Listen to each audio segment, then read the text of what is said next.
White House Farm had a single telephone line to the house, although there were normally 4 telephones in use.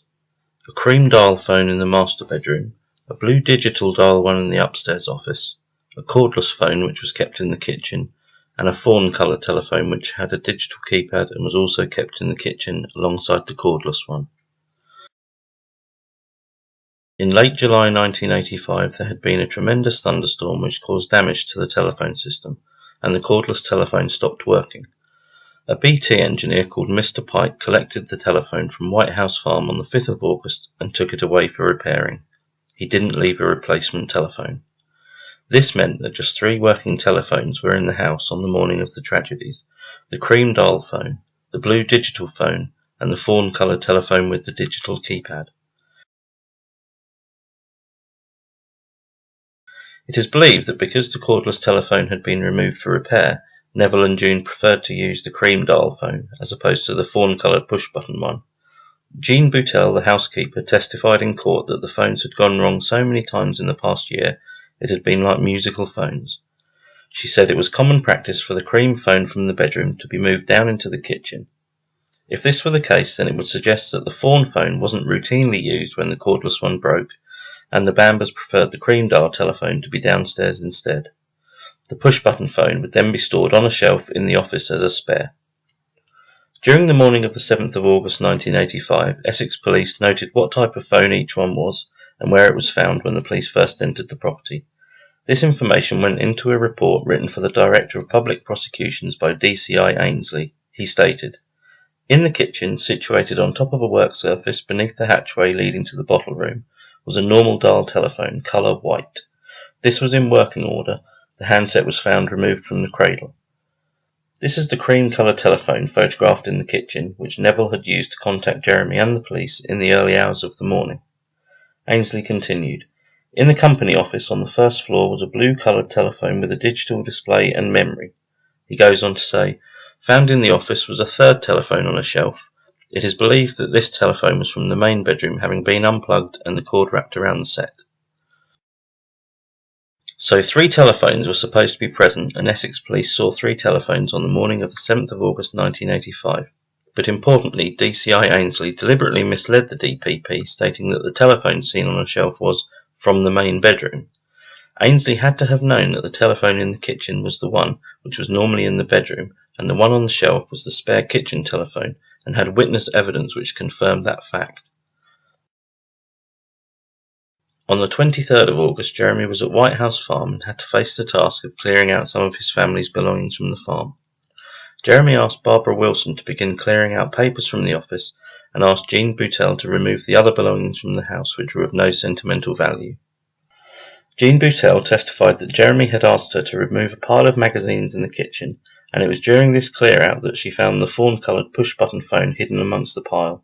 This is the very same phone that had been described by Ainsley as being on the shelf in the office on the morning of the tragedies, the cord still wrapped around as described by DCI Ainsley.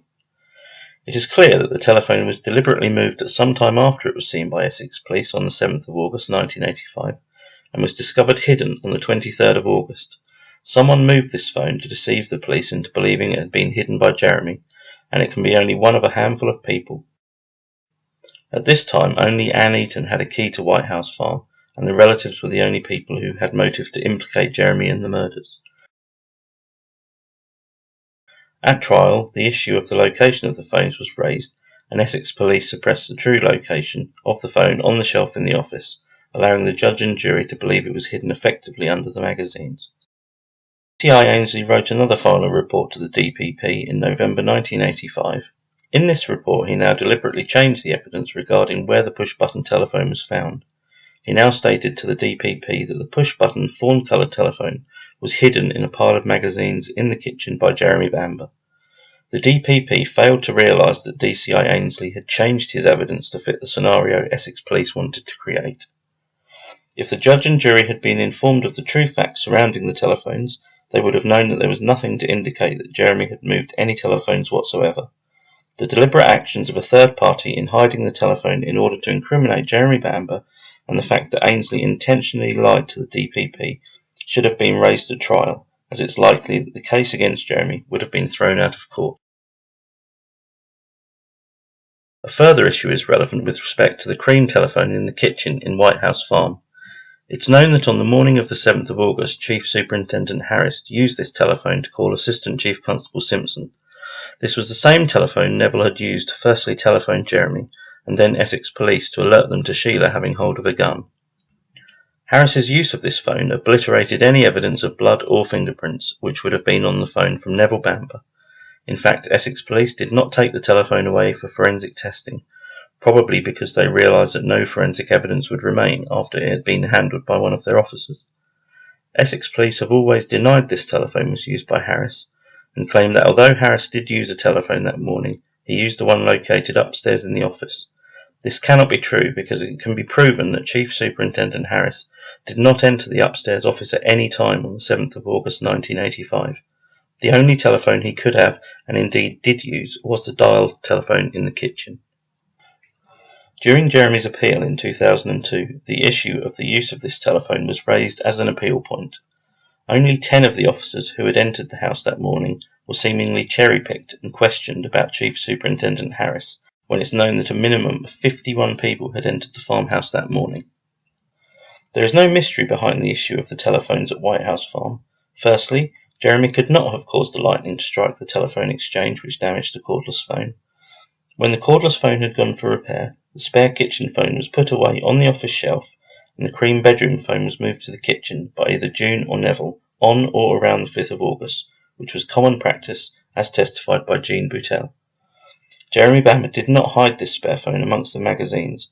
That was done by a third party at some time after the 7th of August and before the 23rd of August.